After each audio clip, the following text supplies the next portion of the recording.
Kiều Thơ xin chào quý cô chú anh chị, các bạn đã quay trở lại với kênh Kiều Thơ Vlog. Cũng đã hơn 2 tháng rồi Thơ không có lấy xe ra chạy cả nhà ơi. Và xe nào cũng vậy, thì sau một khoảng thời gian dài mà mình không chạy thì nó sẽ bị hết bình. Cho nên hồi nãy là Thơ vừa mới sạc bình xong. Và ngày hôm nay thì Thơ dành một ngày ra để mình tút lại cho em nó. Cũng đã tới cái cột mốc mà thay lớp rồi. Hiện tại thì cái lớp xe cũng đã rất là mòn. Cho nên ngày hôm nay thì Thơ sẽ đi thay lớp cho xe của Thơ. Và đây là cái tình trạng lớp hiện tại.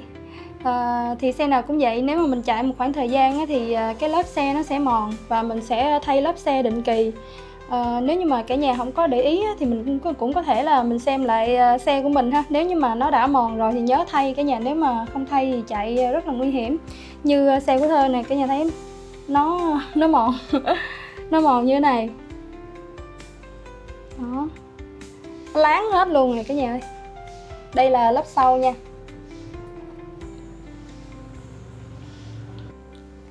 Và đây là lớp trước. Nó không có mòn bằng lớp sau nhưng mà nó cũng láng lắm rồi đó. Cho nên đợt này Thơ sẽ thay luôn cả cặp luôn. Hồi trước là Thơ có quay một tập nói riêng về vấn đề là ưu điểm nhược điểm khi mà chạy xe mô tô phân khối lớn, với lại là chi phí để nuôi một chiếc xe mô tô. Thì lúc đó Thơ đã quên một cái chi tiết rất là quan trọng, đó chính là cái chi phí thay lớp. Cho nên là bây giờ Thơ sẽ bổ sung theo đó, và cùng với lại là Thơ đi thay lớp thì Thơ sẽ quay luôn cái quá trình thay lớp cho cả nhà xem ha. Và nếu như mà cô chú anh chị chưa xem tập đó thì cũng có thể xem lại, Thơ có để link ở phía dưới nha. Về cái vấn đề mà thay lớp xe mô tô thì có rất là nhiều luồng ý kiến. Có người thì nói là 5.000, 6.000 cây là thay được rồi. Có người thì kêu là 7.000, 8.000. Thì cũng có một số người để ráng, giống như Thơ thì để tầm 10.000 mới thay. Thì như Thơ thì Thơ nghĩ là kiểu nó bị hơi dư, hơi cố rồi đó. Tại vì thời gian gần đây Thơ cũng ít chạy cho nên là kiểu cứ lười lười không có đi thay cả nhà. Và tới ngày hôm nay thì sắp xếp được thời gian thì Thơ mới quyết định đi thay. Thì tùy vào mục đích sử dụng của mỗi người khác nhau, cho nên là sẽ có nhiều cái cột mốc thay lớp khác nhau. Như Thơ thì Thơ để tới 10.000 thì cũng để phù hợp với lại cái mốc để mình tính chi phí. Giống như video lần trước thì Thơ tính chi phí trên mốc là 10.000 km, nó sẽ có chi phí là bao nhiêu.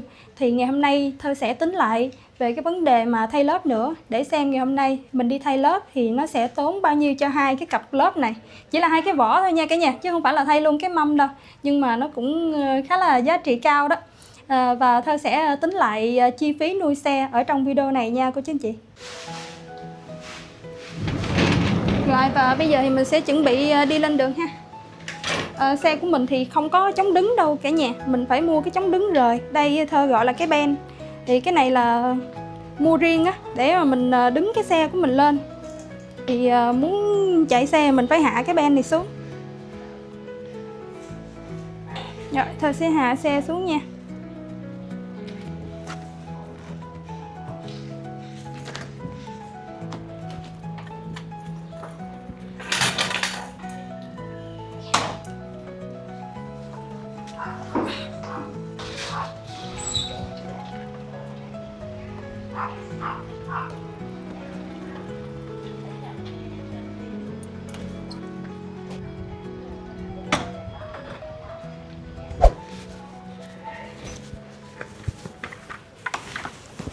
Như lần trước Thơ có nói là cái xe của Thơ khi mà yếu bình là nó sẽ rất là dễ bị lỗi.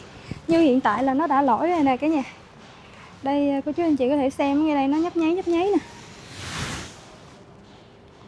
Đó là khi mà yếu bình thì Thơ đề máy mấy lần nó không lên và nó sẽ bị nhấp cái xe. Rồi cuối cùng là cái xe nó sẽ tự động khóa hết tất cả các cái tính năng và các cái công nghệ của xe luôn.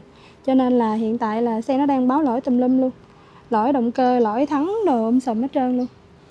Cái này ai mà không biết thì tưởng đâu xe nó bị hư hay bị lỗi gì đó. Nhưng mà thật ra thì mình chỉ cần vào cái nơi mà biết reset mình vài thao tác để reset lại nó là nó bình thường trở lại rồi cả nhà. Và sẵn bây giờ đi thay lớp thì Thơ sẽ đi reset xe luôn.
ở bên đây thì có rất là nhiều xe mô tô, bên đây chuyên làm xe mô tô.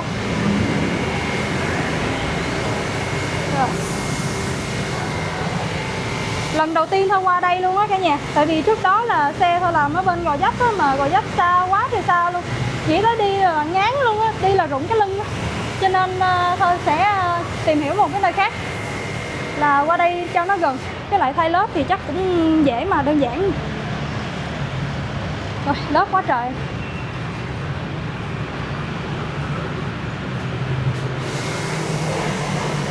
Chắc là cái này lớp số 3. Cái lớp mà ngày hôm nay Thơ định thay là lớp Rosso 3 loại này.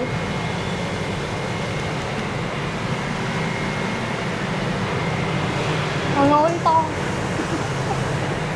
Có nhiều cái lớp xịn to thì Thơ nghĩ là phù hợp cho ai mà thích tốc độ, hoặc là đi đua, hoặc là chạy đi tour nhiều.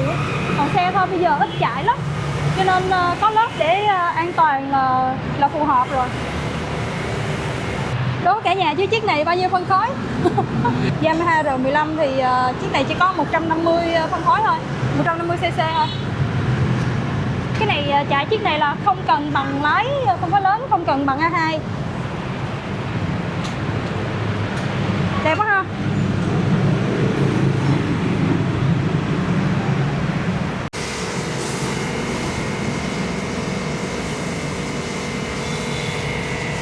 Chiếc này tiền độ chắc mắc hơn tiền mua xe rồi đó.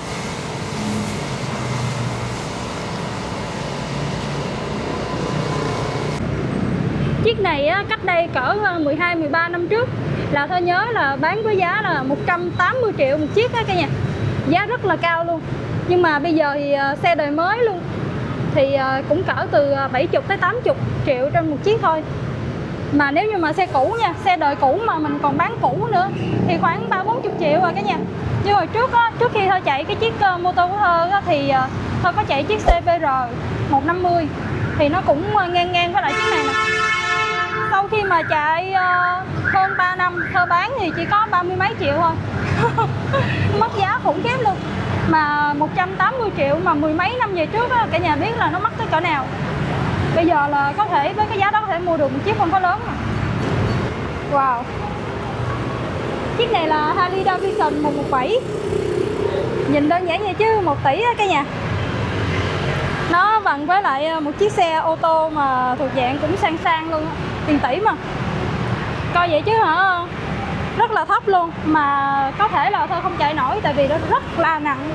Có một lần Thơ vô triển lãm mô tô thì Thơ cũng đã từng ngồi lên mấy chiếc Harley Davidson này rồi. Nhấc cái chân lên không nổi, siêu nặng. Tuy là lùn nha, nhưng mà nặng khủng khiếp luôn.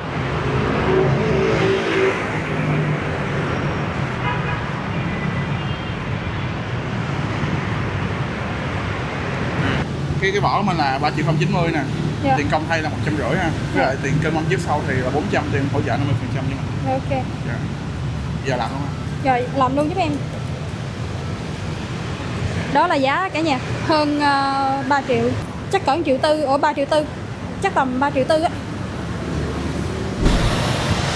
Có mấy lần á Thơ quay xe thì có rất là nhiều người nhắn tin hỏi là cái vỏ này Thơ mua ở đâu, cái túi ép bình xăng á.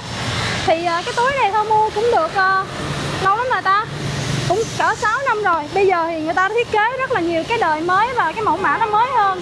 Thì nếu như mà cả nhà muốn mua thì Thơ sẽ để link ở phía dưới để cho mọi người có thể xem và tham khảo nha. Nó sẽ có 4 cái 500, nó hít vô trong cái bình xăng của mình nè, rất là chắc luôn. Còn nếu như mà mình để đồ nặng á, mình muốn chắc hơn á, thì ở đây nó sẽ có dây. Mà Thơ lười cột dây lắm tại vì 4 cái 500 nó đã rất là chắc rồi. Nó sẽ có 4 cái sợi dây như thế này, mình có thể cột ở đây. Đó, thắt ở đây một cái ha, sau đó là mình sẽ cột xuống dưới đây.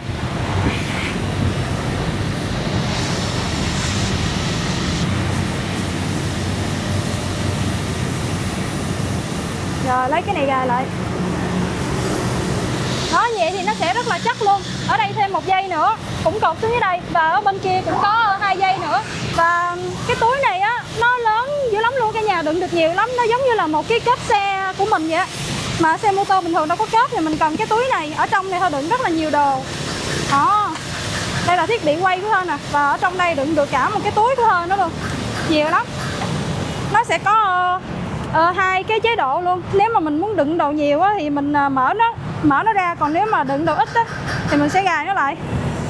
Đây sẽ có một cái con rít này là để thu nhỏ lại nè. Đó thì bây giờ nó sẽ rất là gọn ha. Còn mình muốn nó to lên thì mình mở ra, mở con rít này ra, đó, nó sẽ to lên. Và sau khi mà xuống xe rồi á, thì mình dỡ ra rất là đơn giản, và nó cũng có thể sẽ trở thành một cái ba lô cho mình luôn. Ở bên trong thì người ta sẽ để cái quai ba lô nè. Ở đây nó sẽ có cái đồ gài, móc vô rồi thành cái ba lô, rồi mình sẽ mang rất là tiện. Cái túi này thôi xài 6 năm rồi mà nó bền dễ mang luôn đấy. Ok á. Rồi mọi người ai cần tham khảo cái túi này thì có thể xem ở bên dưới thôi, có để link giỏ hàng nha. Trong đây quá trời đồ chơi luôn cả nhà.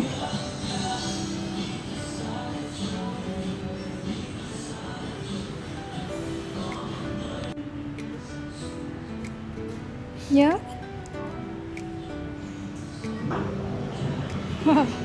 mấy cái này để gắn cho điện thoại coi map được. Nhìn nó cứng cáp chắc chắn ha. 690.000.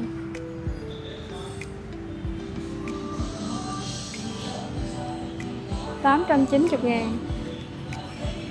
Cái này nếu mà đi phượt thì rất là cần để gắn lên xe để coi bản đồ. Đi đường xa thì mình không có rành đường.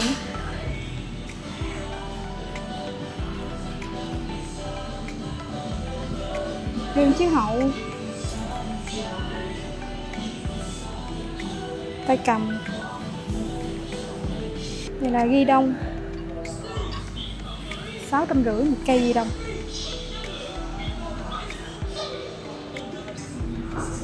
Nhông xin đuổi nhông. Đây là sơn, ở dưới là nhông. Đèn xe thôi là chưa có độ đèn hay là cái gì luôn, thôi để zin gần như là 90% zin. Cơ bản chỉ có cái chống đổ.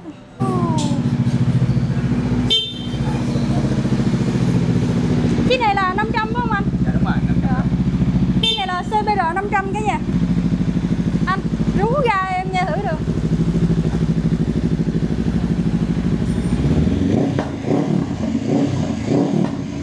Nó có một cái tiếng nổ quá đã luôn. Bây giờ xe thơ sẽ được đưa vô để làm.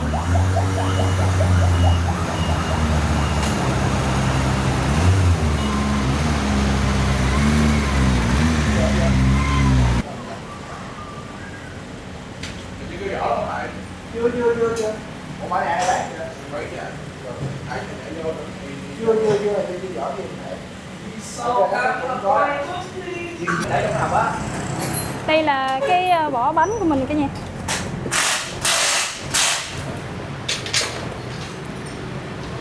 Cái to này là bánh sau, còn cái đó là bánh trước. Bánh trước thì nhỏ hơn. Giờ là đập hộp.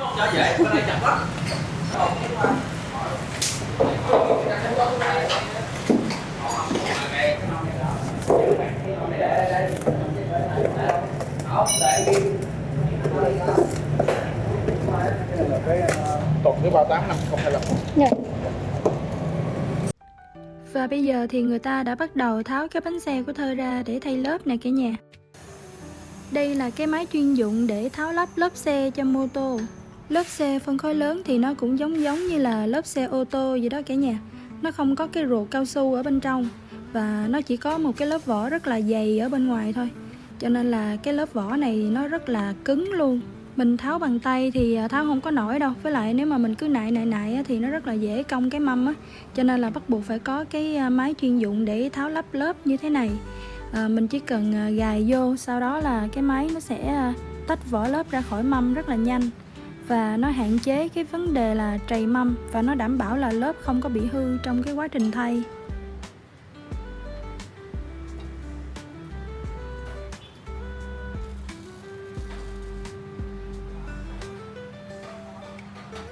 Rất là nhanh thì cái lớp xe cũ của Thơ đã được tháo ra rồi.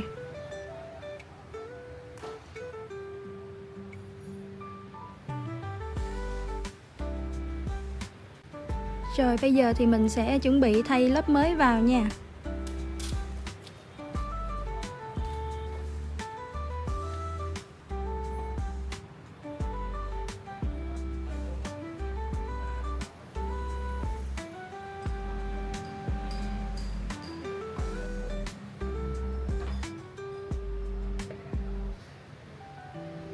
Gắn vô thì nó hơi cực hơn là tháo ra, cần phải dùng sức rất là nhiều và phải có sự hỗ trợ của 2-3 người luôn.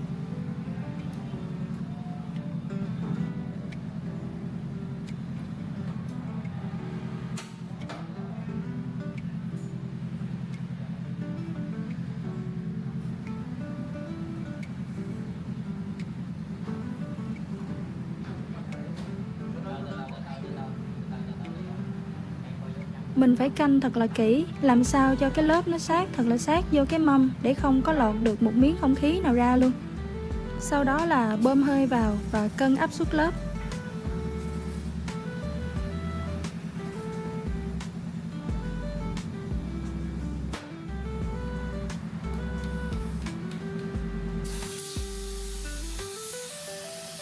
Trong quá trình mà người ta làm thì Thơ vẫn đang ngồi chờ ở bên phòng chờ. Rồi tiếp tục sẽ là gắn bánh xe vào trong xe. Sau khi mà gắn bánh xe xong rồi thì mình còn phải cân mâm và bấm chì nữa.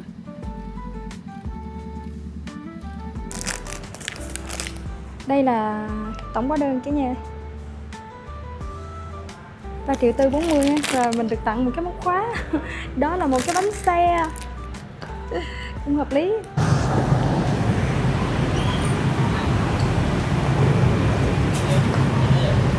Xong lớp mới. Giờ còn mấy cái gai này chứ vài bữa nữa là hết trơn. Mấy cái gai này.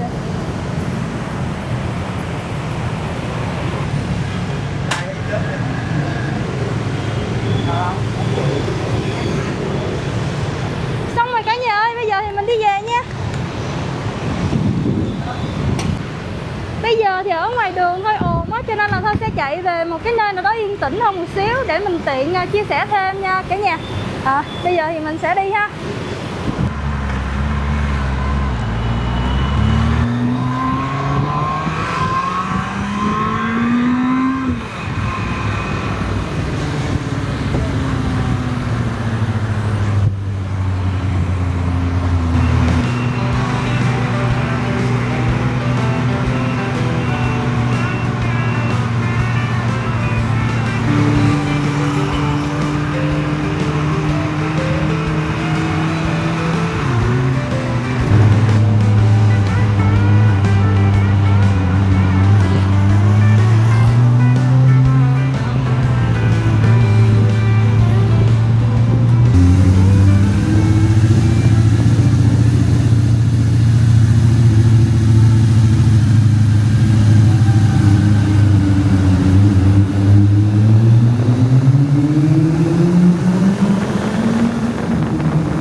Và bây giờ Thơ sẽ bổ sung cái chi phí mà làm bánh ngày hôm nay vào trong tổng chi phí một năm mà video lần trước Thơ đã có làm hồi đầu tháng 9 đó cả nhà. Thì Thơ có tính là giả sử như nếu mình chạy 10.000 km trên một năm thì đối với chiếc xe mô tô phân khối lớn thì mình sẽ tốn chi phí khoảng bao nhiêu để nuôi xe. Thì ở video trước Thơ đã tính khá là kỹ về bảo dưỡng, xăng xe, rửa xe, rồi bảo hiểm, thay bình cũng như là chi phí mất giá cho chiếc xe. Thì lúc đó Thơ tính là 47.126.000 trên một năm. Thì bây giờ mình sẽ cộng thêm cái chi phí để thay bánh mới, thay cái vỏ xe. Thì hồi nãy là 3.440.000 nữa. Thì bây giờ nó sẽ có con số đã sửa đổi là 50.564.000 trên một năm trên 10.000 km. Và nó sẽ tương đương là 4.213.000 trên một tháng. Tại vì xe của Thơ đợt này á, rất là ít chạy luôn, cho nên là Thơ dùng cái bánh xe thuộc dạng là rẻ tiền, có thể là rẻ tiền nhất luôn rồi cả nhà. Nếu như mà ai mà có nhu cầu sử dụng cái lớp xe mà mắc hơn á, thì cái chi phí đó nó sẽ khác. Nói chung đây là những cái quá trình mà Thơ đã chạy và đã sử dụng nó mới ra con số này. Và con số này nó sẽ rất là khác và sẽ có sự thay đổi đối với tùy người sử dụng nha. Cái chi phí Thơ nói ra là để cho mình tham khảo thôi cả nhà ơi, chứ không phải là chê hay gì đối với chiếc xe này.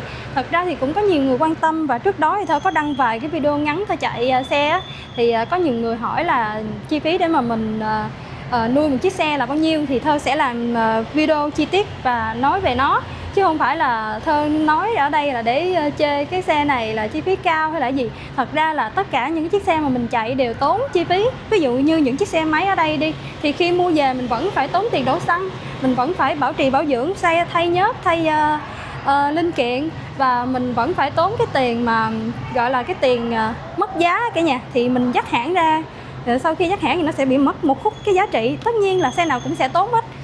Cho nên là mình kể ra ở đây là để cho cả nhà mình có thể tham khảo và có thể biết chơi cho vui. Với lại có cái này nữa nha, là Thơ thường xuyên hay đọc được những cái bình luận của những anh trai á, đặc biệt là những anh trai luôn, chứ những chị gái là không có luôn á. Là mấy anh hay nói là con gái mà đi chạy mấy chiếc xe này chạy có được không mà chạy có chống chân tới không mà chạy có nổi không mà chạy. Thật ra là cái này là đam mê cả nhà, và Thơ đã chạy cái mẫu sport bike này đã được 6 năm rồi. Tại vì trước đó là Thơ chưa có bằng A2, Thơ chạy chiếc CBR 150, đó cũng là dạng sport bike và cái dáng của nó y hệt như mô tô luôn, chỉ có điều là nó 150 thôi. Và Thơ chạy chiếc đó hơn 3 năm. Sau đó Thơ mới đổi lên chiếc này, và Thơ đã chạy chiếc này hơn 3 năm, có nghĩa là hơn 6 năm Thơ đã chạy cái dòng này rồi.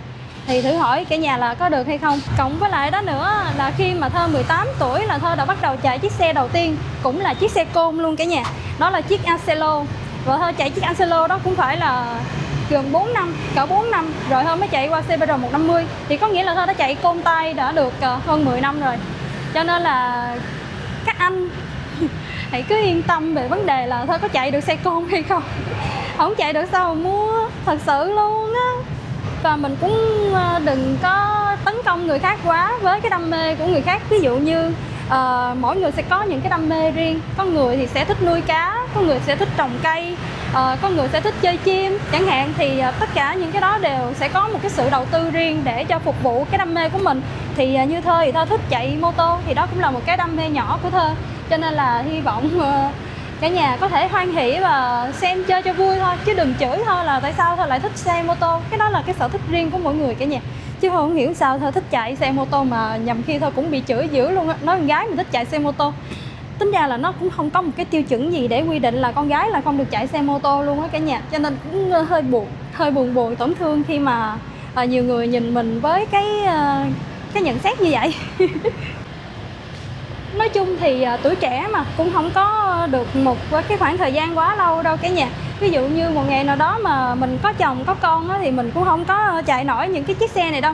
Cho nên trong cái giai đoạn mà Thơ vẫn còn trẻ như vậy nè, và vẫn còn có thể chạy xe được, thì Thơ cũng cảm thấy rất là quý những cái khoảng thời gian đó. Và Thơ cảm thấy vui vẻ với cuộc sống. Và Thơ cũng chúc cho cô chú anh chị các bạn cả nhà mình cũng luôn vui vẻ và luôn hạnh phúc với cuộc sống của mình nha.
Sau một ngày đi nhông nhông ở ngoài đường thì bây giờ Thơ mới được ăn chiều nữa cả nhà. Đây là một cái quán mà phải nói là rất ruột luôn, rất ruột của Thơ luôn. Ở đây là bún thịt xào, có cả chả giò. Và Thơ đang ngồi ở đây là bên quán chè.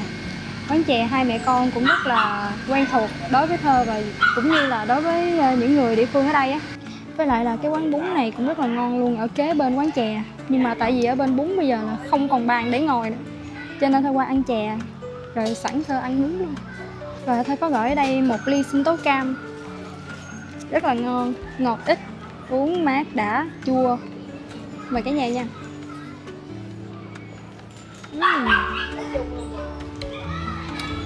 Quá ngon. Mời cả nhà ăn chiều nha.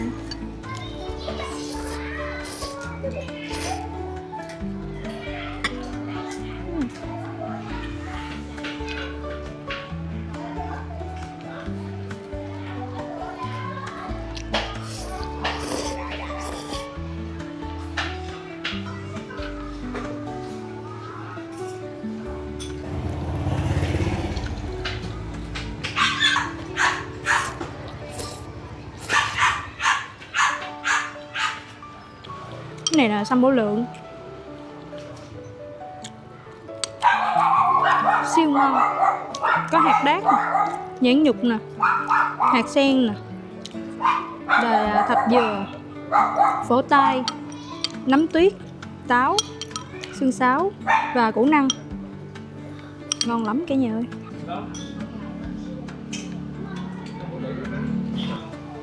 Ở đây có nhiều loại chè lắm cả nhà. Cái này là chuối chưng nè, chè chuối. Đây là nước cốt nha. Còn cái này là tá sọn. Món này là Thơ siêu mê luôn, Thơ hay ăn lắm. Mà lên tới Sài Gòn Thơ mới biết là có tá sọn nha. Chứ dưới quê Thơ không có cái loại chè này. Lên đây Thơ mới biết. Mà chị nấu rất là ngon cho nên là Thơ bị ghiền món này luôn á. Và ở đây cũng là một món Thơ rất là thích, đó là chè chuối. Chị cho em một tá sọn với một chè chuối mang về hả chị? Hay chè khoai phải không chị? Chè khoai gần hết rồi. Dạ. Bên đây thì còn rất là nhiều loại chè khác, như cái này là đậu xanh đánh nè, chè đậu nè, rồi bánh lọt, củ năng, rồi sâm bổ lượng, chè ba màu.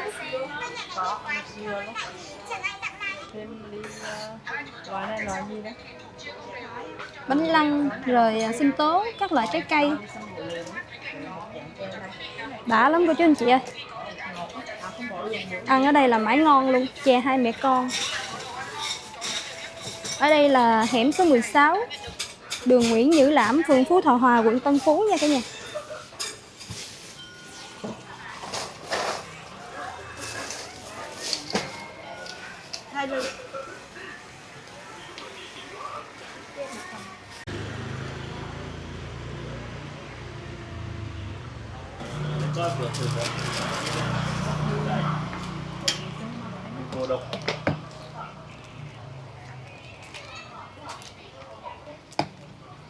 Nãy quay chè gì với chè gì? Dạ, một tá sọn với một chè chuối.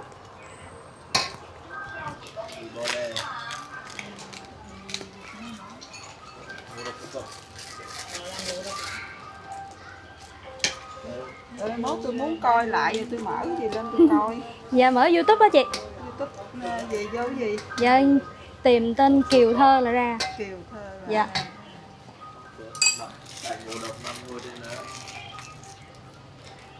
Để tôi coi cái quán chè tôi chứ. Đây là quán chè Huyền Thoại.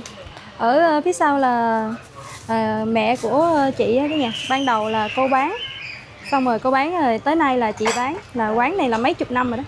50 năm. 50 năm. Quá dữ luôn. 50 năm. Quán chè nhiều kỷ niệm lắm. Nhiều kỷ niệm của nhiều người lắm. Đúng rồi. Của em tổng hết là bao nhiêu chị? Cam với lại sâm bổ lượng là 45. Dạ. 45 với này 24 nữa là 69. Dạ. Chị em về. Vậy là xong một ngày rồi. Bây giờ Thơ đi về cả nhà ơi. Và Thơ cũng sẽ chuẩn bị để đi về quê luôn. Thật ra là mấy ngày hôm nay từ hồi mà đi Hà Giang về là Thơ đi về quê mấy chuyến rồi đó. Mà tại Thơ không có quay, tại vì ở dưới thì ghe nó đang bị hư. Và cụ thể là tại sao nó hư và hư như thế nào, sửa ra sao. Thì chắc là đợt này Thơ sẽ về, Thơ sẽ làm một tập để cập nhật với lại cô chú anh chị và các bạn nha. Tại vì quý vị khán giả cũng hỏi thăm chiếc ghe Thơ nhiều lắm rồi. Chắc là cũng đã tới lúc Thơ về, Thơ đối mặt với lại chiếc ghe nữa rồi đó. Nói chung là có biến á cả nhà. Và cảm ơn cô chú anh chị các bạn rất là nhiều vì đã xem hết video này. Chúc cho cả nhà thật là nhiều sức khỏe. Em xin chào tạm biệt và hẹn gặp lại.